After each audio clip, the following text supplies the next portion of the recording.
Good morning, my loves. It's Harriet, aka Honey, and I'm back to do Vlogmas Day 2. And I'm eating some cheese. I'm hungry. It's not going to be like too much of an exciting day because I'm really down today.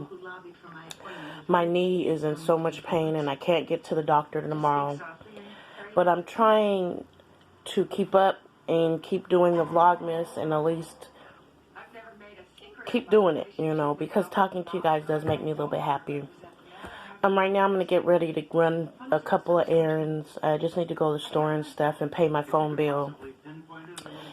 And I'll probably take you guys there. I don't know if I'll take you in the grocery store, but I probably can show you at least where I go get my phone done because I'm paying them, so they better not have nothing to say. But it won't be too much today. It's going to be a painful struggle, but I want to keep it going. And oh, I wanted to show you guys. Hold on.